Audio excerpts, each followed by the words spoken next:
Iwacho wach ni koponi ogol molandi to samoro kineno ka ng'ato ojuola ahinya to nitie kaka kore chako nene kae madeo wang' bire makata kotimo richo mondo koro kwere nyalo bedo matek. Koro ineno ka be richo ne kori uma.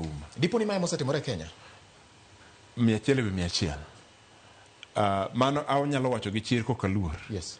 Ni ka wadhi e yiero mar 2022 to ineno ka ker ma sani mane en jalup ker ndalo cha otiyo gi riekono modhi momako kanise mang'eny mag bad Ukristo miluongo ni jo Pentekosti. Oro donjo kacha to golo 5 million, to dhi kacha golo 3, dhi kacha golo 10, to yudo jobiskope moko to keto kaachiel to siemonu ni kar uso matokni Mangong Road cha dhiuru kanyo kata ng'ato dhi okawo matoka achiel ma odhi moyudho chuny jo dolo mang'eny mochako luwo bang'e ochopore ya ma koro nyal kwere kata timo gimoko kare.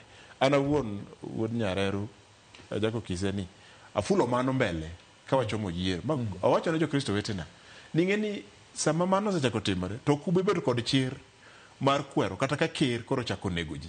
Awacho kata ka Ruto pok obedo ker kae ineno ka koro nye ochako diyo nyithindo odiyo tinego gi jo NIS gi jo DCI but jok manochiemogo moko nyithindgi nomi nyaka tije mag ambassador mawang'e oling pi monge ng'ama nyalo wuoyo golo kuom yoteku mar bedo jadolo mar keto sirikal tesre mar kwero gik mokare e piny makauno. De Yesu uri Nyasaye tim gik makamago doko orieyo jo Farisayo gi jo Roma mana timo gik ma ok kare. Nyaka wagonda mochien mondo wang'e ni mwandu wa kata berwa kata dhiwa nyime wuok kuom Nyasaye to wuok kuom mwandu mar jasiasa. Nyasaye ne mabro gwedho tichwa to bro miyo wadhi nyime. Wawe lamo jasiasa.